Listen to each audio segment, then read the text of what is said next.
Witajcie w ekonomicznej lupie z Markiem Meissnerem. W dzisiejszym programie Malezja odchodzi od rosyjskich dostaw broni, szuka azjatyckich dostawców i chce zbudować własny przemysł zbrojeniowy. USA bierze się za handel rosyjsko-turecki. Unia chce w ciągu roku uciąć wszelkie kanały nielegalnego handlu Rosji komponentami elektronicznymi. Rosja ma nową, płynną ekonomikę wymagającą nie ministra finansów, a sztukmistrza. O przygodach pewnego Iwana, kierowcy, czyli rosyjska ekonomika w pigułce. Zapraszamy.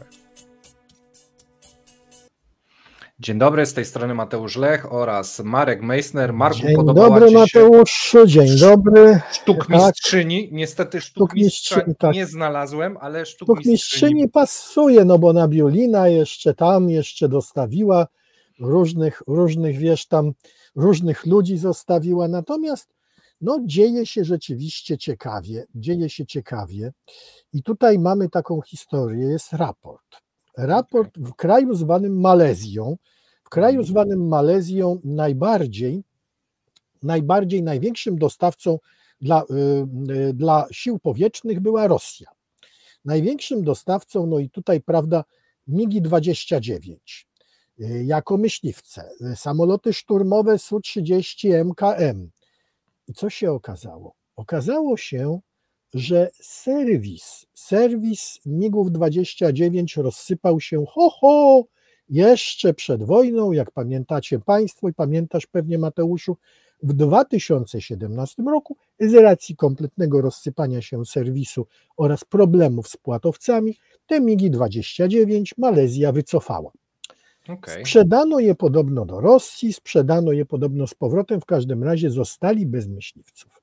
A teraz się okazuje, że jest identyczna sprawa z Su-30 MKM, ponieważ jest to typ, nazwijmy to, dość jednostkowy, nie dają za bardzo rady go serwisować, Rosjanie go nie dają za bardzo rady serwisować, a jak przyjechała kolejna ekipa, to powiedziała, że wiecie, rozumicie, no my tutaj będziemy wam wyjmować z tych płatowców, co to są gorsze, na te, co są lepsze, żeby te lepsze to latały. No zaraz, ale to nie przywieźliście części? Na co szef tej ekipy, inżynier notabene Razumow, odpowiedział tak: no wiecie, my tu mamy wojnę i wszystko pochłania wojna. Na co się eksportują kanibalizm lotniczy. Na to się Malezyjczycy trochę zacukali i wystąpili z raportem o tym, że zdolności obronne Malezji w zbyt dużym stopniu są zależne od zagranicznych dostawców. Rosja jest jednym z głównych dealerów Kuala Lumpur w sektorze lotniczym. Wobec czego co należy zrobić? Należy zrobić coś takiego, żeby, bo jeszcze uwaga, tenże Razumow powiedział, kupcie dodatkowe Su-30. I będziemy przekładać sobie, więcej będzie elementów do przekładania. Tak. Na co Malezyjczycy spojrzeli na niego, panie Razumow, a czy pan słyszał, że jest coś takiego jak amerykańskie sankcje? Na co mu odpowiedziano, na co Malezyjczykom odpowiedziano tak, no kto by się przejmował Amerykanami, przecież Malezja jest daleko. Na co jednak malezyjskie dowództwo sił lotniczych przejechało się do Singapuru, zobaczyło, co się dzieje z Su-30, który był na pokazie lotniczym w Singapurze, Su-30 malezyjskim, który skrupulatnie omijany i stwierdzono, nie, tak nie trzeba, tak nie można, panowie zmieniamy. Okazało się, że wszystkie egzemplarze zapasowe i te, które były skanibalizowane, to już poszły na, no właściwie na te, co mają latać, nie? No więc co wymyślono? Na początek wymyślono coś takiego samego, jak wymyślił pewien kraj w środkowej Europie. Pewien kraj w środkowej Europie nazywający się Polską. Mianowicie podpisano umowę z Koreańczykami na dostawę 18 FA-50. Więc kupili te 18 FA-50, stwierdzając, że to ma służyć podtrzymaniu nawyków pilotów, którzy tutaj latali, od dawna nie latali na MiG-29, a już część na Su-30 MKM też nie latała, bo te Su stały na kołkach, 18 sztuk, a potem wymyślimy. A co wymyślimy? No more Russia, absolutnie żadnej Rosji. 27 stycznia przeprowadziła dyskusję Korea Południowa z Malezją, dwustronne partnerstwo w dziedzinie obronnej, tak, będzie też własny malezyjski przemysł obronny i tak się zastanawiają, czy by z Francuzami nie porozmawiać.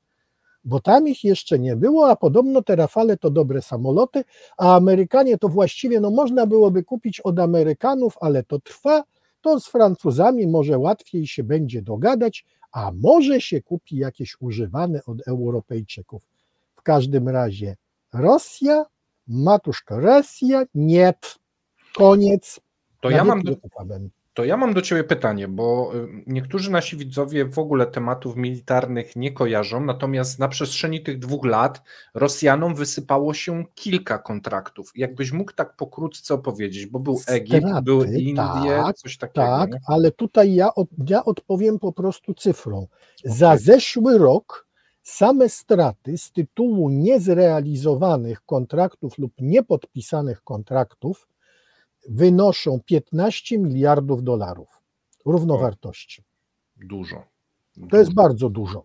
I tutaj ale to są straty w formie kar, czy po prostu nie udało się zrealizować i zerwane? To jest wszystko. To jest wszystko. Zarówno zerwane rozmowy, jak i kary, jak i te, które w ostatniej chwili się kontrahent wycofał. I pamiętasz wielki sukces Rosji w zeszłym roku, zastąpienie awaryjnych JF-17 w Mjanmie przez Su-30MS. Coś było, natomiast z tych militarnych to tak nie śledziłem. Wielki sukces i Chińczykom było, że utarli nosa i tak dalej. Otóż ten kontrakt się też rozsypuje, ponieważ Rosja nie jest w stanie tych Su-30MS dostarczyć w należytym terminie. Wobec czego prawdopodobnie czy tak, czy owak, jak mówiło stare przysłowie polskie, tak czy owak będzie Nowak, tak czy owak będą Chiny.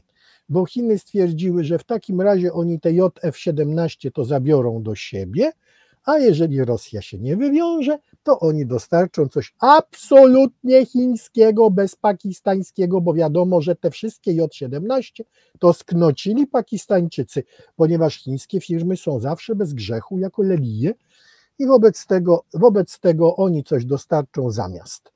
A coraz bardziej się zanosi, że z tego kontraktu Rosja się także nie wywiąże. To kolejne pytanie mam do Ciebie w związku z tym. Przemysł zbrojny rosyjski był kiedyś drugi na świecie. Dokładnie. Jak w tym momencie wyglądają perspektywy tego przemysłu? No bo każdy kontrakt kładą. Bardzo nędznie. To jest bardzo nędznie, dlatego że Rosjanie pracowali właściwie na jednej zasadzie. Oni pracowali nad tym, że dostarczali czarne skrzynki, czyli gotowy produkt, absolutnie. Nie podpisywali żadnych partnerstw, nie stosowali żadnych ulg, rabatów. Rabaty były, ale one były trochę pod stołem. Tam wiele razy w grę wchodził tradycyjny bakszysz, zwłaszcza na Bliski Wschód, prawda? Natomiast nigdy tak nie było, żeby Rosjanie z kimś dokładnie współpracowali. Oczywiście współpracowali przez pewien czas z Iranem, ale to dotyczyło na przykład implementacji rosyjskich rozwiązań na amerykańskich płatowcach, których po szachu Irańczykom sporo zostało. No i tutaj współpraca to dopiero się teraz nawiązała z Iranem, z Koreą i to teraz to jest tylko skutek wojny. Natomiast cała reszta wygląda na to, że Rosjanie są ze wszystkich rynków uzbrojenia, taniego uzbrojenia wypierani. I kto wchodzi? No na przykład firma Norinco. A cóż to za firma Norinco? Firma Norinco jest chińska. Jest to jeden z największych producentów i zarazem eksporterów uzbrojenia. Wchodzą zakłady lotnicze Chengdu, które też są bardzo znane. Być może po raz pierwszy zostanie zrealizowana transakcja do jednego z niewyspecyfikowanych krajów azjatyckich, o czym pisze South China Morning Post, odkupienia używanych maszyn chińskich.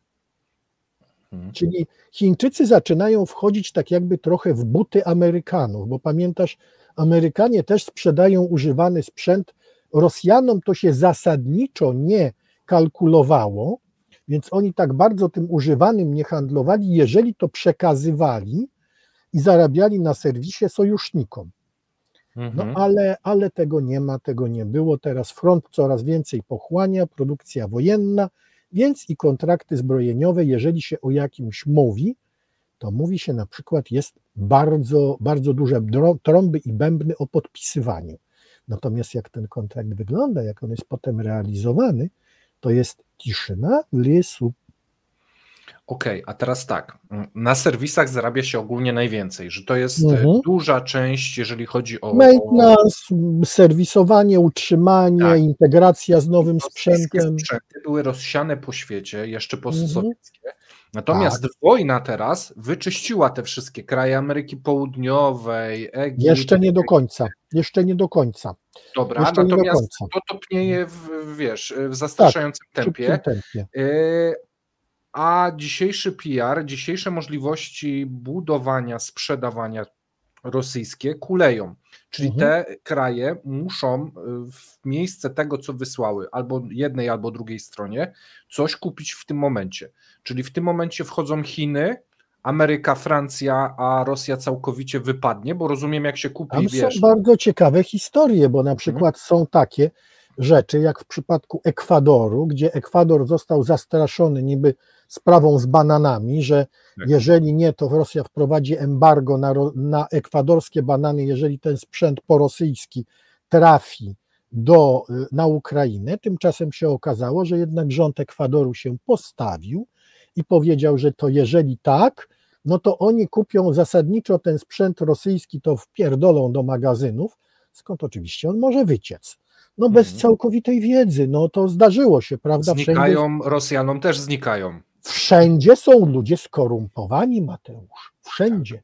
I oni mogą tak, i to się może rozpłynąć, jeżeli nie dostaną nowego sprzętu. I Rosja teraz musi, chcąc, nie chcąc, nolens volens, sprzęt Ekwadorowi nowy, wojskowy sprzedać, a Ekwador zażądał sobie T-90, Su-30, także wiesz, no są w stanie dostarczyć Rosjanie im ten sprzęt w tym momencie? Będą musieli najwyraźniej, tak wynika, ponieważ inaczej to ten sprzęt porosyjski, plus jeszcze amunicję, bo inaczej to ten sprzęt porosyjski powędruje do magazynów, bo armia Ekwadoru nie będzie miała sprzętu, a z tych magazynów może wyparować. Bardzo ciekawy szantaż. To tej informacji nie złapaliśmy jakoś. Była ta afera bananowa, to widzieliśmy, później było właśnie przystopowanie i szantaż rosyjski na Ekwador, a tu widzę jest dalszy ciąg, więc bardzo fajnie. Ale to słuchaj, to nie jest, tutaj jest dalej historia jest, prawda, turecka, prawda? Mamy historię turecką. O co chodzi? Jest sobie zastępca sekretarza skarbu Wally Adeyemo, amerykański. Adeyemo udzielił wywiadu Reutersowi i co powiedział? Dane Departamentu Skarbu USA wskazują na znaczącą różnicę w przepływach finansowych pomiędzy Rosją a takimi krajami jak Turcja, Zjednoczone Emiraty Arabskie i Kazachstan. Wobec czego, co mamy zrobić? Otóż wydaliśmy w grudniu dekret dotyczący sankcji na instytucje finansowe w krajach trzecich, pomagających Rosji ominąć zachodnie sankcje nałożone w związku z inwazją na Ukrainę. I co się stało? Najwięcej spadło tych przepływów w Turcji. Adeyemo powiedział tak: w danych, które widzę, dostrzegam znaczącą różnicę pod względem przepływów finansowych będących transakcjami, czyli potencjalnie blokowanych przez instytucje. Słyszałem także o tym od niektórych obserwatorów, że w tej chwili, zwłaszcza w Turcji, przyjmują bardzo ostrożne podejście do prowadzenia jakichkolwiek interesów z Rosją. To jest to, czego dokładnie chcieliśmy. Teraz tak. Dokładnie Amerykanie zawiadomili rząd w Ankarze, że uderzą sankcjami w firmy finansowe, ale także współpracujące z firmami finansowymi, prowadzące interesy z Rosją. I to jest tak, zostały zakłócone lub spowolnione płatności za importowaną ropę, cały turecki eksport do Rosji, tudzież jeszcze eksport przez firmy trzecie, bo jak się okazało, Turcy tworzyli też sieć, a właściwie Rosjanie tworzyli sieć przekazywania od firm tureckich poprzez firmy trzecie, prawdopodobnie w Azji Środkowej, towarów i różnych innych rzeczy, przy czym najbardziej tu chodziło o komponenty elektroniczne, do Rosji. Sprawa wygląda w ten sposób, że zaczęły się problemy, ponieważ skomplikowały się tureckie płatności za rosyjską ropę naftową, a także rosyjskie płatności za szerszy zakres tureckiego importu. Tak, no i ja mogę ci... Pytanie jest jedno. Czy pamiętasz Indię? Tak. I ja mogę ci rozwinąć tą informację, bo mówiliśmy o niej i ona też sięga aż do Chin. I o co chodzi? Amerykanie stworzyli listę. Jeżeli znajdziesz się na liście, no to masz bardzo duży problem. Tak jak Rosjanie tworzą swoje listy, tylko te swoje listy są wewnątrz Rosji, natomiast Amerykanie jak stworzą listę, to masz przerąbane na całym świecie. I jeżeli jesteś na tej liście lub obsłużyłeś kogoś, kto jest na tej liście, no to tworzą ci się problemy, możesz zostać osankcjonowany. I teraz banki, instytucje... Tutaj malutką rzecz ci wtrącę. Jeżeli będziesz na tej liście i udowodnisz, że zostałeś wykorzystany, to z tej listy wypadasz. Natomiast jeżeli nie potrafisz udowodnić, siedzisz na tej liście i świecisz własnym światłem. No i właśnie, i jeżeli obsłużysz kogokolwiek z Rosji, to twoi pracownicy muszą zweryfikować, czy tamta osoba nie jest na liście, czy firma ta, która współpracuje z tą firmą, nie jest na liście, czy ta osoba, która zasiada w zarządzie, nie należy czasem do firmy, która jest na liście. Tworzy się to tak skomplikowane, że ci pracownicy banków, czy ci dyrektorzy tych banków mówią: srał to pies, nie ma sensu. Nie ma sensu w ogóle, bo nie będziemy angażować dodatkowych ludzi do sprawdzania list do list. Tak, i kto będzie brał za to odpowiedzialność? I teraz, kilka dni temu Stany Zjednoczone wypuściły dodatkowe ponad 500 firm i osób, które są wpisane dodatkowo na tą listę, więc to już jest taki, kociokwik, bo to, żeby sprawdzić jeden przelew, to musisz... Tak, to są przypisy do listy. No i teraz jest taka historia. O co chodzi? Teraz ja może taki malutki uczynię przypisik. Ja powiedziałem nie bez powodu, czy pamiętasz Indię, bo pamiętajmy, że tam dochodziła sprawa rozliczeń, mianowicie Rosjanie nie chcieli wziąć w rupiach, a Hindusi powiedzieli, że ruble ich nie interesują.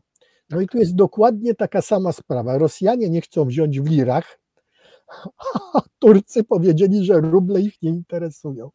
Po czym obie strony oświadczyły, że oni mogą przez juana, na co Wielki Ludowy Bank Chin powiedział: o, tyle. I tak to w tej chwili mniej więcej wygląda. To znaczy około 150 transakcji jest w takim dziwnym stanie zawieszenia, bo towar został dostarczony, ale nie wiadomo za co, czym zapłacić, albo też została wniesiona akredytywa lub przedpłata za towar, ale nie wiadomo, czy zostanie dostarczony, bo nie wiadomo, czy w ogóle i jak za ten towar zapłacić. Więc kroi się druga afera rupiowa, tym razem lirowa, i będzie coraz bardziej interesująco. To jeszcze wrzucę na sam koniec, że chińskie banki również zaczęły wstrzymywać obsługę transakcji między Rosją a Chinami. Najpierw były 3, w tej chwili już jest 10, w tym najpotężniejsze, czyli Bank of China i China Development Bank. I to już jest cios dla Rosjan, zwłaszcza China Development Bank jest dla Rosji ciosem nieprawdopodobnym, ponieważ to jest tak zwany bank rozwojowy, czyli odpowiadający za inwestycje. Ale o co chodzi? Tam jest malutki haczyk. Który mówi: tak, będziemy obsługiwać płatności, ale pod warunkiem bezpośrednich inwestycji firm chińskich w Rosji bez żadnych rosyjskich wspólników. No proszę, czyli zaczyna się Kolonizacja, kolonizacja, kolonizacja. Dokładnie. Takimi drobnymi kroczkami, no bardzo sympatycznie, a ja chciałem Ci pogratulować, bo w zeszłym tygodniu rozmawialiście z Pawłem o zakazie eksportu. Benzyna. I co? No i stało się, tydzień Mało tego, ja sobie czytam, słuchaj, dzisiaj, że ten zakaz może być rozciągnięty na inne rodzaje paliw, a tutaj, prawda, inspekcja, to się nazywa inspekcja handlowa, będzie obserwowała bacznie rynek paliwowy, żeby sprawdzić, gdzie i kiedy mogą nastąpić niedobory. Czyli, że to wcale nie jest tak, że tutaj tylko benzyna, może się okazać, że też i coś innego, na przykład ropa. Tak, wiesz, tu Paweł to zapowiadał, zapotrzebowanie na wiosnę jest coraz większe ze względu na to, że rolnicy wyjeżdżają na pola, ale też szykują się czołgi remonty, też wyjeżdżają na pola. Ale też szykują się coroczne serwisy rafinerii, więc nie dość, że kilka rafinerii płonęło i ten sprzęt jest uszkodzony. Rozmawialiśmy o tym z Pawłem właśnie, o tym jak to płonęły, uszkodzone, jak to nawet, widzisz, nie bardzo się to daje naprawić, a przynajmniej w dającym się przewidzieć czasie. Tak, więc obsługa finansowa kuleje, wysyłka paliw kuleje i to będzie kulała przez pół roku. Dokładnie. To nie ograniczyli na 2 tygodnie, żeby wyregulować. Nie, ale pamiętaj, że tam jest wpisane, to nie jest zakaz z terminem, to jest w tej chwili zakaz bezterminowo do momentu odwołania. Tak, bo oni nie piszą bezterminowo, oni piszą do momentu odwołania. Więc robi się ciekawie. A jeszcze Unia Europejska chce im zabrać procesory, no patrz. No, chce im zabrać procesory i to jest tak. Do 2030 roku jest ten nowy program obronny, czyli ten nowy program, gdzie jest mowa o tym, że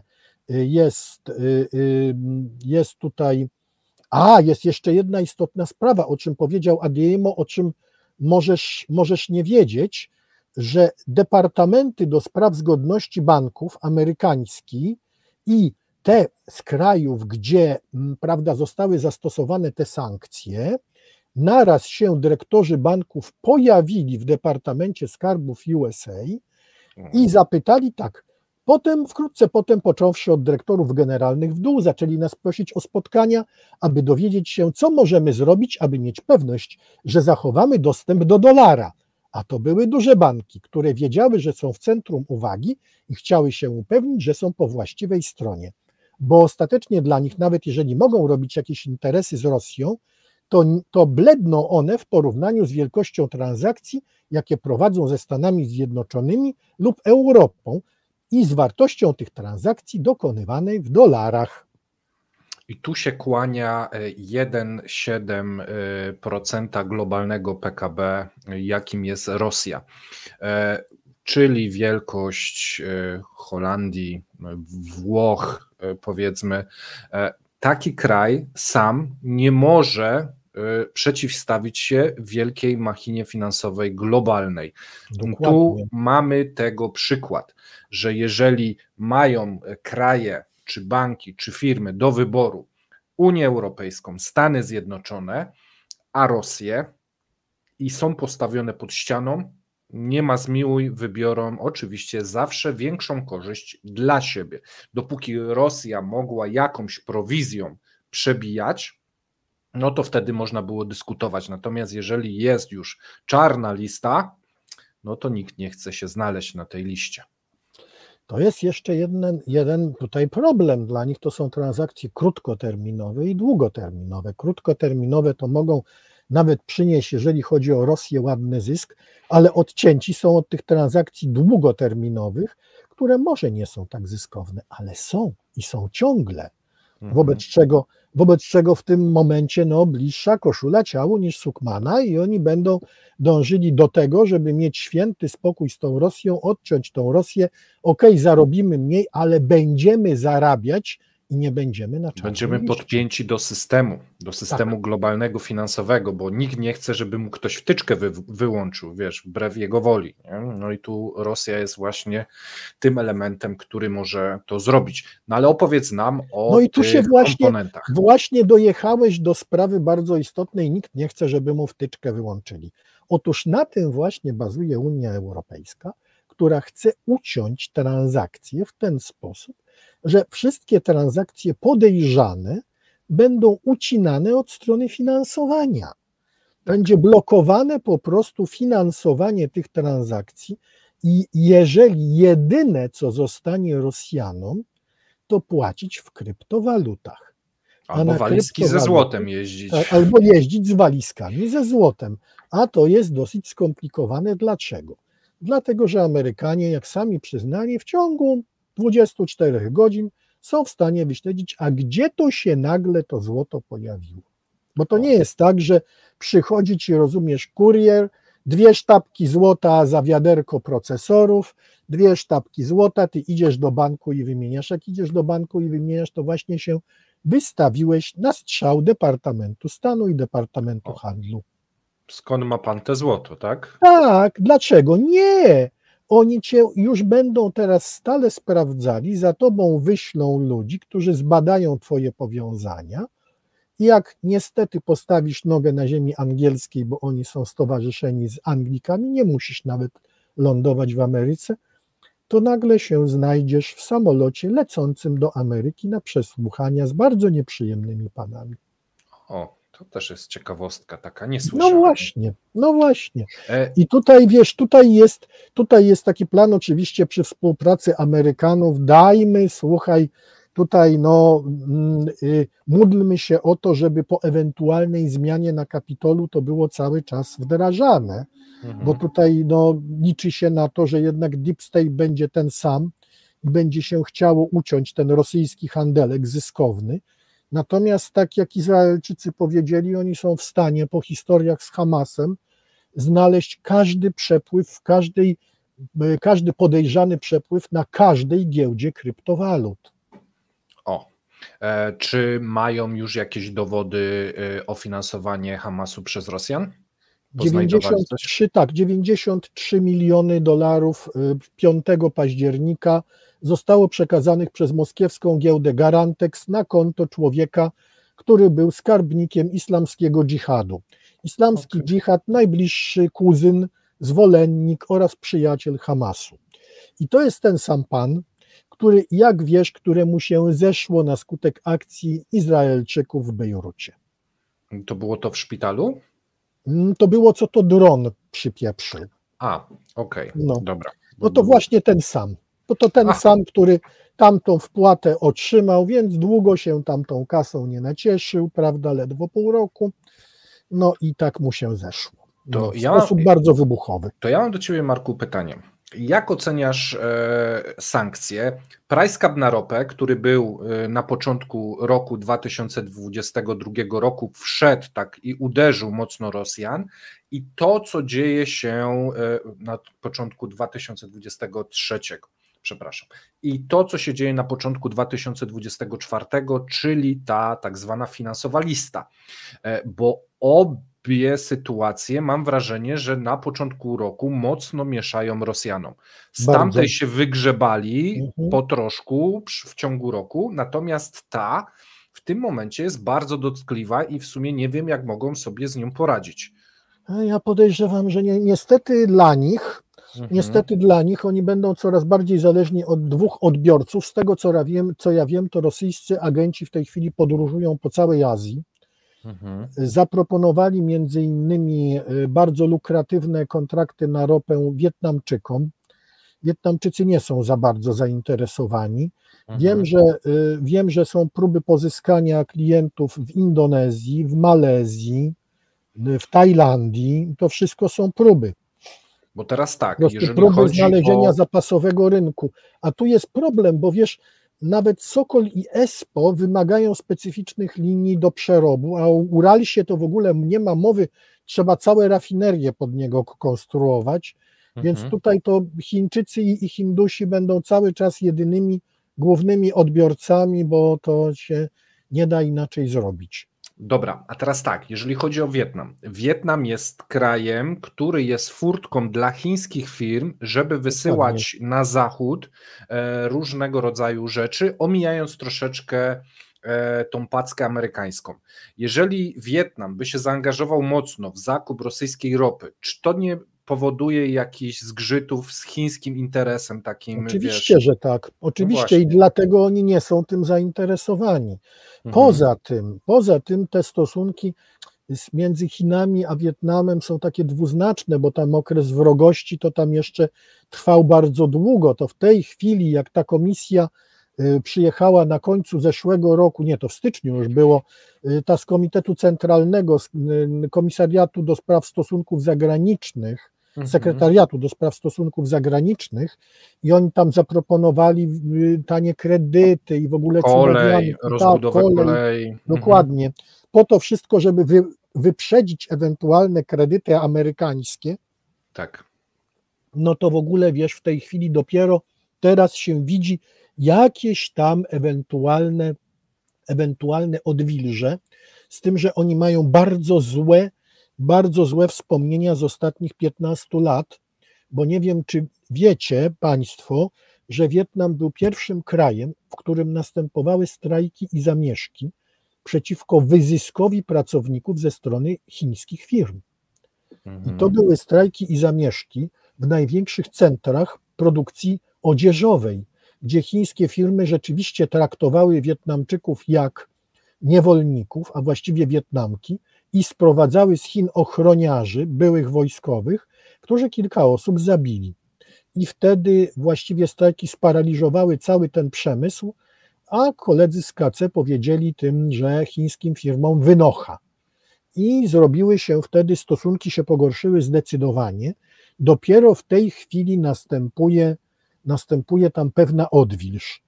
Także znaczy, ja myślę, że już tam bardziej... na dużą skalę, bo z tego, co ostatnio robiliśmy program, to chyba 100 000 firm chińskich już jest w Wietnamie. Tak, więc... dlaczego? Bo to te firmy MSP, prawda?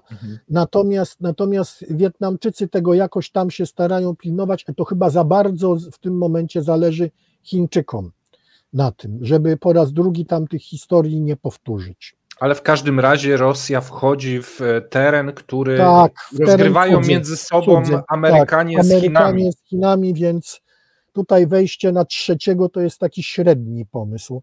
To samo jest z Tajlandią, która jest kuszona przez Chiny, a jednocześnie jest stałym obszarem penetracji amerykańskiej. Tam stosunki z Amerykanami są stałe, ciągłe i nieprzerwane, więc ja tutaj myślę, że to też jest średni pomysł, wejście tam przez Rosjan na trzeciego. To samo Indonezja, gdzie oprócz Amerykanów są jeszcze Australijczycy, gdzie są jeszcze Chińczycy, którzy zwłaszcza przemysł wydobywczy monopolizują, więc tutaj no to też tak, zaczyna nam brakować krajów na świecie. Zaczyna brakować krajów na świecie. No wiesz, no ja myślę, że tutaj w takim desperacją taką rosyjską jest fakt próba ustanowienia stałego szlaku paliwowego pomiędzy Rosją a RPA. Tak. A tutaj jak wiesz, takie próby były, cały czas są takie próby w stronę RPA, żeby się dała skusić na rosyjską ropę, na rosyjski gaz, więc to jest coś niesamowitego. Natomiast RPA gospodarczo leży. Leży bardzo całkowicie. Fatalna ekonomia w tym momencie w RPA, więc... No tam się powtarza historia z Zimbabwe. I to tak trochę bardziej rozwleczona w czasie, bo oni mieli lepszą ekonomię na starcie. A w tej chwili wyprowadzka białych z RPA, przede wszystkim sprzedaż tych firm takim miejscowym oligarchom, takim w typie właściwie no, rosyjsko-afrykańskim, no to jest zasada. To jest niesamowity miks potem, tak. Bo to mental będzie bardzo brutalny i bardzo... Znaczy wiesz, ja myślę, Mateusz, że jeszcze za naszego życia będą jakieś koncerty Live Nation na pomoc głodującym południowoafrykańczykom. No to się tak skończy. I to jest miejsce docelowego biznesu rosyjskiego w tym momencie, Tak. gdzie mogą coś próbować, więc to też nie pojawia się zbyt świetlana przyszłość, jeżeli chodzi o ten No biznes. tutaj wiesz, tutaj jest problem, no bo co w sumie jak oni mają płacić za to? Mogą No towarami rolnymi, bo tak, diamenty to Rosjanie mają, złoto to Rosjanie mają, nawet są jednymi z największych producentów. To była dla nich konkurencja. Teraz przepływy, no Rand jeździ na huśtawce, więc to ewentualne rozliczanie transakcji w randach, no chwileczkę, no zaraz. Przecież oni mieli 2 lata na to, żeby ewentualnie, gdyby chcieli rozliczać te transakcje w randach, to by je rozliczali.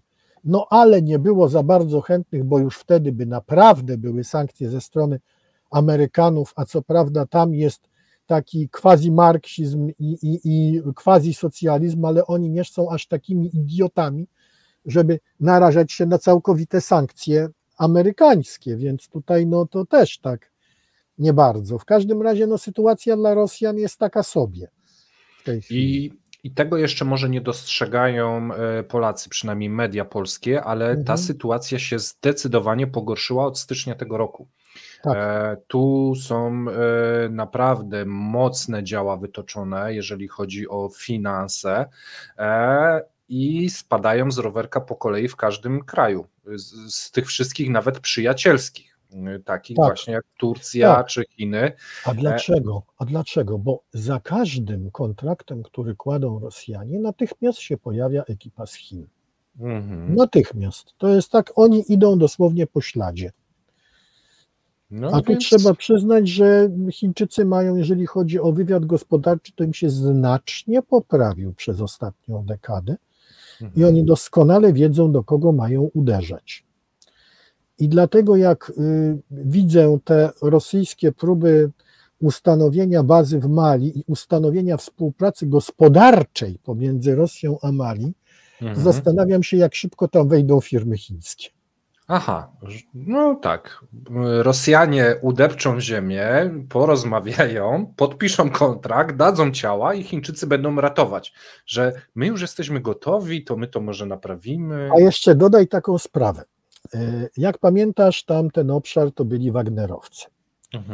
No i potem jak Wagnera praktycznie rozbito, to część z tych ludzi się usamodzielniła, wrzeniła się w miejscowe elity i teraz są, mimo że biali, super Malijczykami, super Nigeryjczykami, super Gańczykami.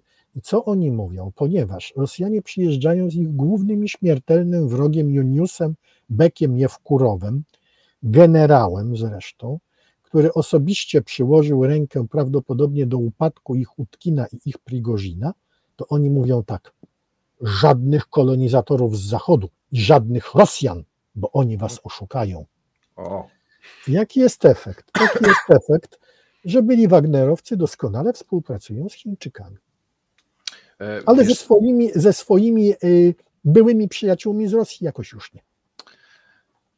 Myślę, że to jest dosyć rozsądne. Wagnerowcy byli najemnikami, jakby nie patrzeć, a Chińczycy mają środki finansowe, żeby zasponsorować tą ekipę, a Rosjanie nie dość, że mogą nie zapłacić, to jeszcze mogą zlecić mu samobójstwo na przykład. Tak, więc to jest logiczny wybór, chyba bym na ich miejscu postąpił w ten sam sposób. No dobra, a teraz... Oni załatwiają sobie sprawę ochrony, bo Chińczycy ich będą chronili. Tak. Poza tym, że miejscowi. Tak. A teraz może te wygibasy i wróćmy do tej pani, która jest taka klientka. Najpierw może René Foucault, który zajmuje się ekonomią na University of Lancaster i powiedział taką ciekawą rzecz. Gospodarka Rosji jest tak całkowicie zdominowana przez wojnę na Ukrainie, że Moskwy nie stać ani na wygraną, ani na przegraną w tej wojnie. Teraz twierdzi, że tak, jeżeli według danych rosyjskiego rządu w trzecim kwartale 2023 roku PKB Rosji wzrósł o 5,5% rok do roku, to oznaczało, że przynajmniej 3/4 z tego PKB to są potworne wydatki wojskowe. W związku z tym tak naprawdę wynagrodzenia wojskowe, amunicja, czołgi, samoloty oraz odszkodowania dla zabitych i rannych, dla rodzin zabitych i rannych żołnierzy, wszystko to składa się na dane dotyczące PKB. Mówiąc prościej, mówi Foucault, wojna w Ukrainie jest obecnie głównym motorem wzrostu gospodarczego Rosji. Jak to wygląda? Dlaczego nie stać ich na to, żeby wygrać?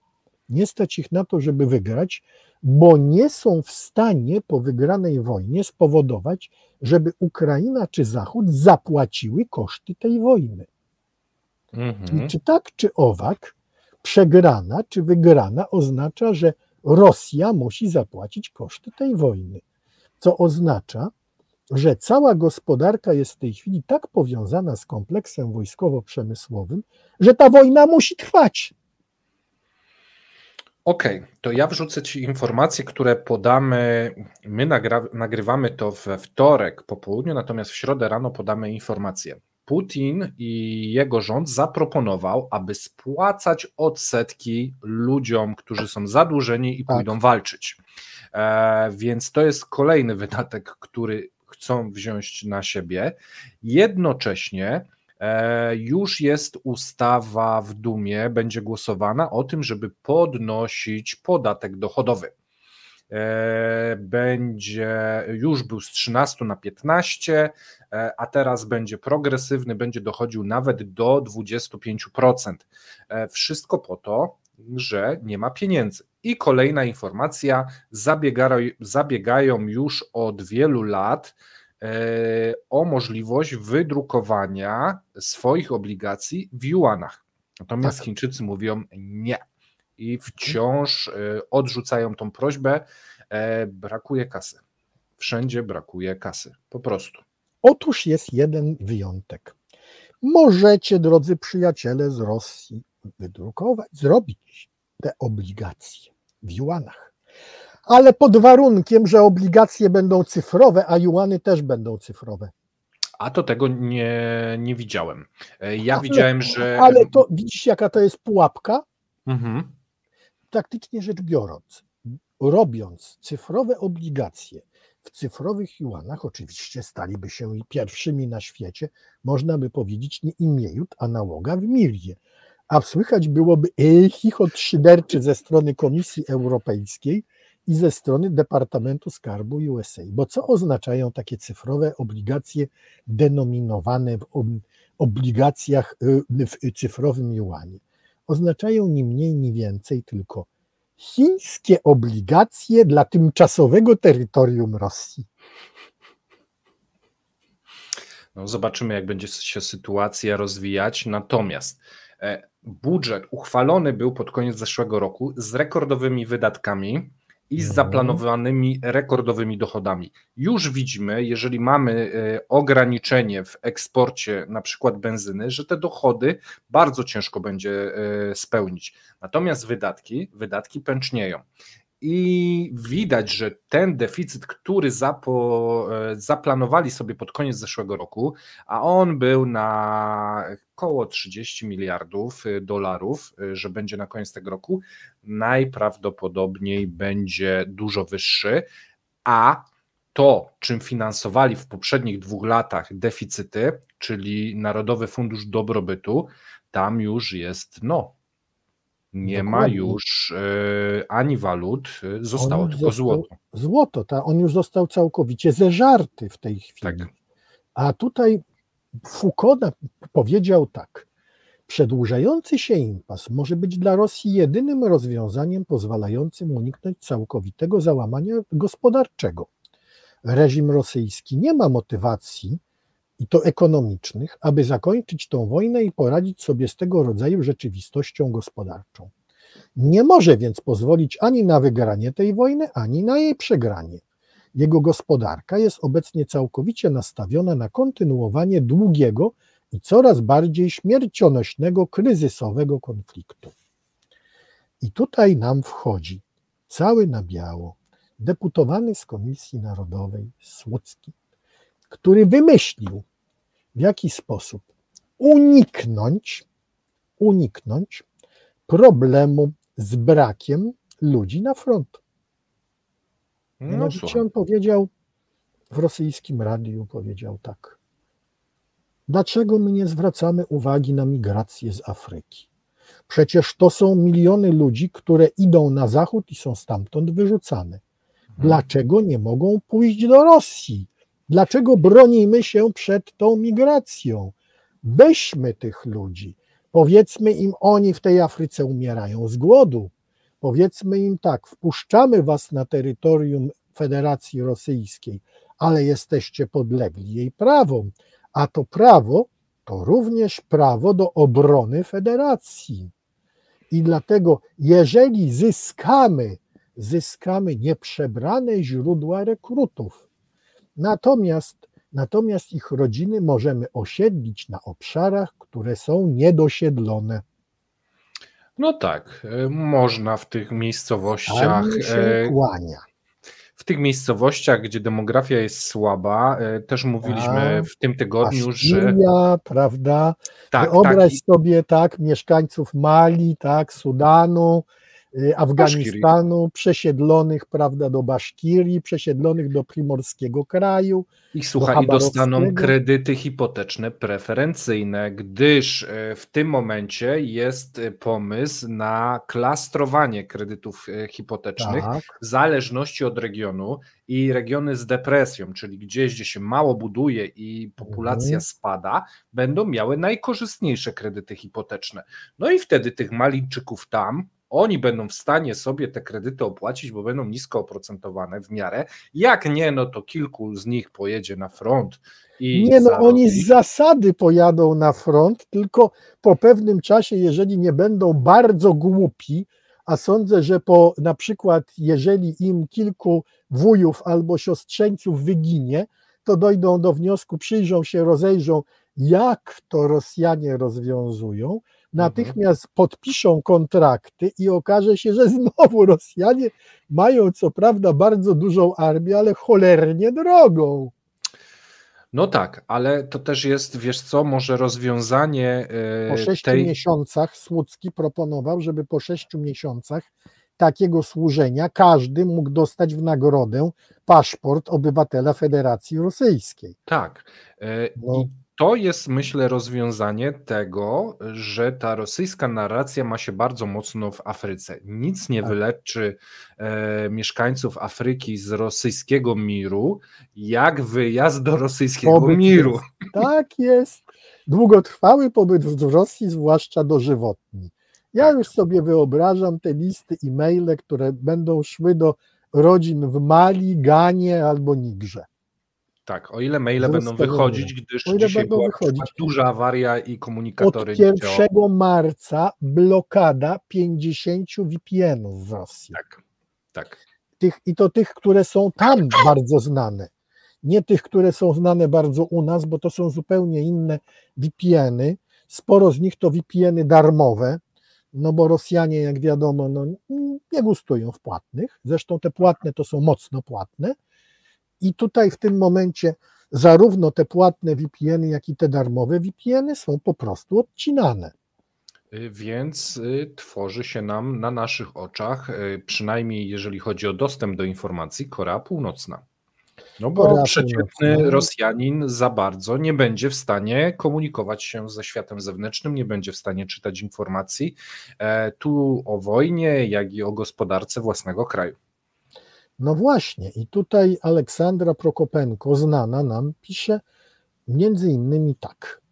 Między innymi pisze, że głównym czynnikiem wzrostu popytu na rynku pracy jest militaryzacja gospodarki. Wzrostowi temu towarzyszy spadek podaży, gdy setki tysięcy sprawnych Rosjan poszło na front lub uciekło z kraju. W rezultacie Rosja doświadcza niedoboru siły roboczej, korzystne dla pracowników, którzy mogą żądać wyższych wynagrodzeń. W rezultacie płace realne i dochody do dyspozycji w Rosji rosną, ale wzrost ten jednak jest względny, ponieważ następuje po znacznym spadku w 2022 roku.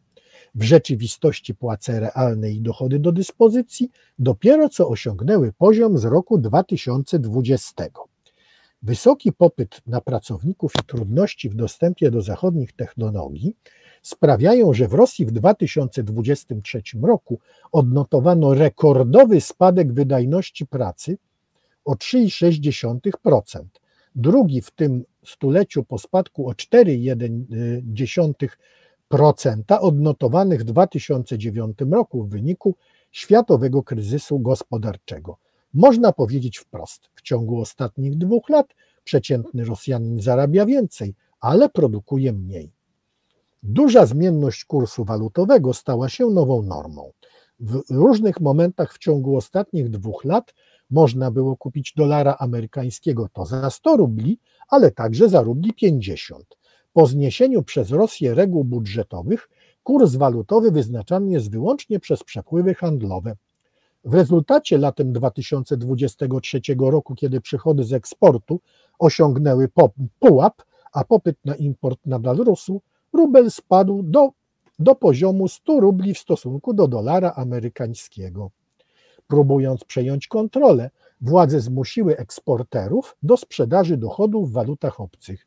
Ściśle rzecz biorąc, ani rząd, ani bank centralny nie mają wyznaczonego celu kursowego, więc mówienie o rezygnacji z płynnego rubla jest dosyć błędne.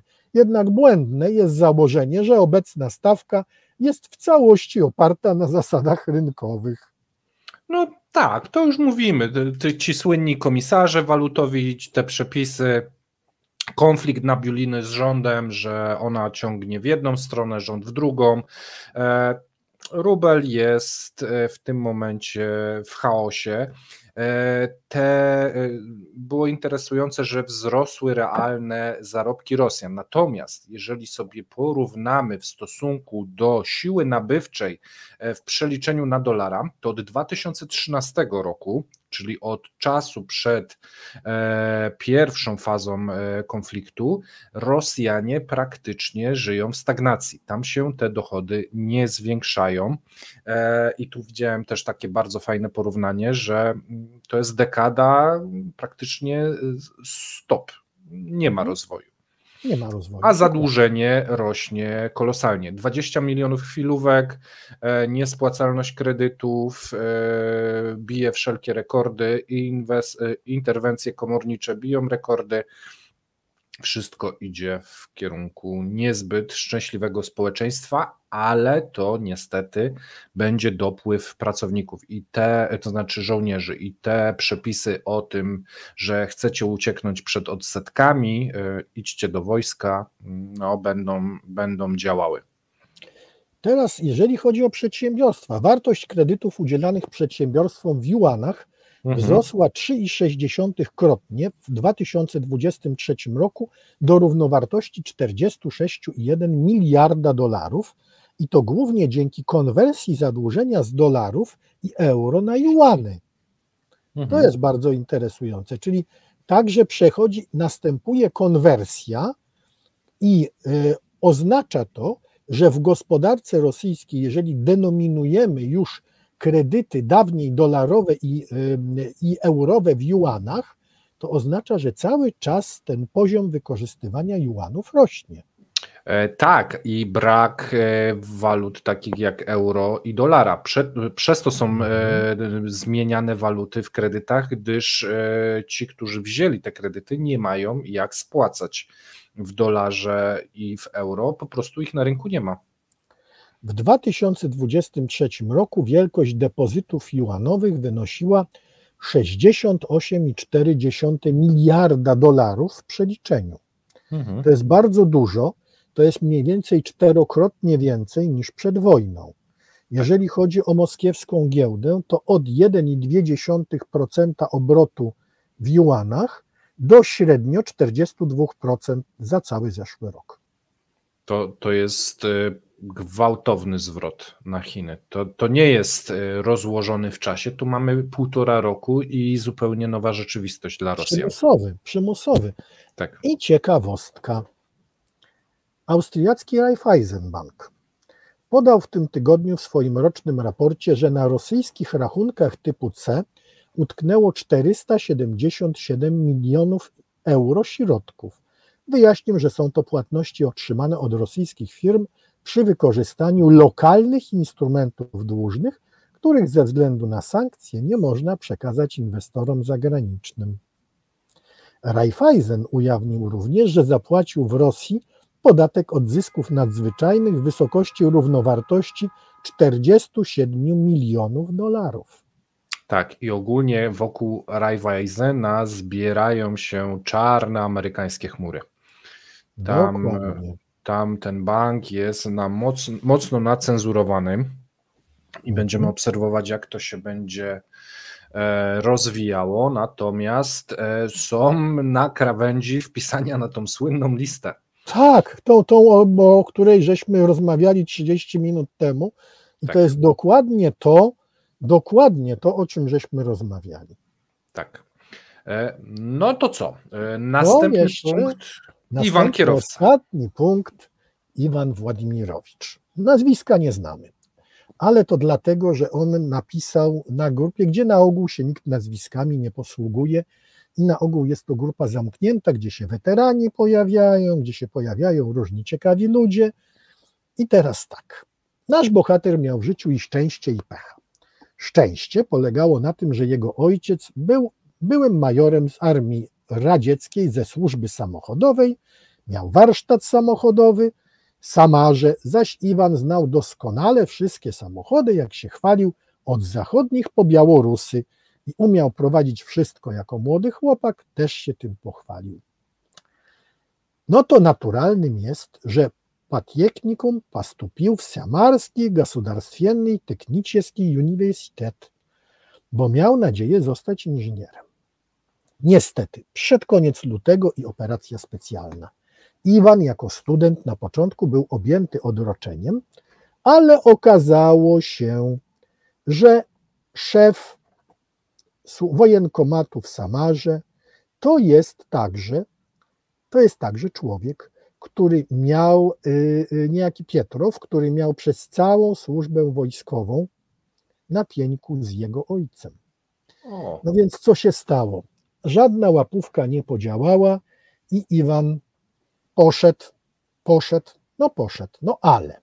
I tu się okazało, że miał szczęście, ponieważ stosunki Pietrowa nie sięgały do Rostowa, a tamtejszy szef służby samochodowej, o którym Pietrow pisze po prostu Pietrowicz, otrzymawszy Iwana Władimirowicza, rozpromienił się jak gwiazda bohatera Rosji, dopilnował, by ów ukończył unitarkę, bo na Politechnice miał tylko zajęcia, zresztą zdążył dojść do połowy 4. roku i szybko po tej unitarce mianował go szefem sekcji samochodowej w stopniu podoficerskim, mówiąc mu, że jak przyjdzie czas, to oficerem zostaje. Tymczasem jego koledzy z roku z Samarze współczuli mu, no bo dalej się uczyli. No niestety szybko okazało się, że front ma swoje potrzeby i już w maju 2022 roku Iwan jeździł na front. W czerwcu 2022 roku został sam ze swoim gruzawikiem, jak go określił, chujowy Kamaz, bo reszta najpierw sekcji, potem plutonu przeniosła się dzięki ukraińskiej artylerii i dronom do krainy wiecznego śledztwa. Dwukrotnie był ranny, ale miał szczęście, lekko, i tak doczekał od urlopu do urlopu, od służby, do skierowania do szkoły oficerskiej w styczniu 2023 roku, gdzie po 4 miesiącach z 6 zaplanowanych, a było to na Białorusi, spotkał swoich kolegów z roku w Samarze, bo okres ochronny im się skończył. W połowie roku jako młodszy oficer praporścik wrócił na front. Tym razem już nie na ciężarówkę, dowódca kompanii na BMP-3. Wiele się nie nawojował, bo jak napisał, naszą kompanię znalazła amerykańska artyleria i 4 wozy mi zniszczyła, a stopę mi urwało. Tu trzeba gwiazdeczkę zrobić, że jeżeli widzisz, bo Rosjanie oczywiście nie walczą z Ukraińcami, oni walczą z całym NATO. Tak. Jak artyleria pokryje obszar zgrupowania, to znaczy, że to była amerykańska artyleria, bo taka celna. Bo trafili, okej. Bo trafili, no właśnie. No więc teraz stopę mu urwało, o ludziach w ogóle nie pisze, ale straty musiały być spore. Tak trafił znowu do szpitala, gdzie wyszedł bez nogi po 2 miesiącach, bo nic dla ciebie zrobić nie możemy. Jako że kontraktowym nie zdążył być, dostał protezę, ale metalową. Jego samarska szkoła techniczna skierowała go na wieczorowe. Warsztat ojca bokami robił, więc musiał iść do pracy. No ale inwalida. To żadnej pracy nie mógł dostać. W końcu znalazł tylko jako chyba weteran pracę przy wojskowej firmie transportowej, gdzie mimo metalowej protezy jeździł dalej gruzawikiem. Okazało się, że robią tam tak straszliwe przekręty, że nie mógł wytrzymać i podpierdolił głównego machera do żandarmerii wojskowej, a tutaj głównym macherem był nie kto inny, tylko Pietrow. Okazało się, że w żandarmerii siedzi oficer nie dość, że skonfliktowany z Pietrowem, to jeszcze w dobrych stosunkach z Rosgwardią. Pietrowa zamknięto, a jego przyjaciele od interesów i kieliszka powiedzieli, że na Iwanie się zemszczą. Ów znajomy, dobry człowiek załatwił wobec tego Iwanowi pracę w samej Moskwie przy budowie szpitala pod Moskwą w Bałaszysze jako szefa transportu. Ale jak się okazało, tam kradną jeszcze bardziej, a głównym macherem jest sam szef Rosgwardii Zołotow.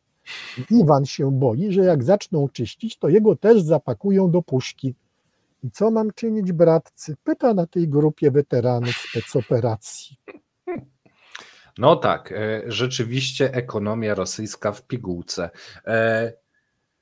Mieliśmy 2 przykłady kradzieży, korupcja, zemsta razy 2, słaba ochrona, bo 3 razy ranny, no i też się tak tuła po tej Rosji, nie? Że No tu właśnie. go rzucą, tu go rzucą. No właśnie. To Można jest... powiedzieć, że ma facet i szczęście i pecha. Szczęście, że żyje, a pecha to wszystko co inne. A pecha, że żyje. Szczęście, że Pecha, żyje. że wszystko co inne. Tak. Myślę, że to jest dobre podsumowanie. Dzięki, Marek, za kolejną lupę gospodarczą. Pamiętajcie o łapkach, subskrypcjach, komentarzach. Jeżeli macie jakieś pytania do Marka, możecie je zadać pod tym filmem. Spróbujemy je przerzucić do następnego odcinka.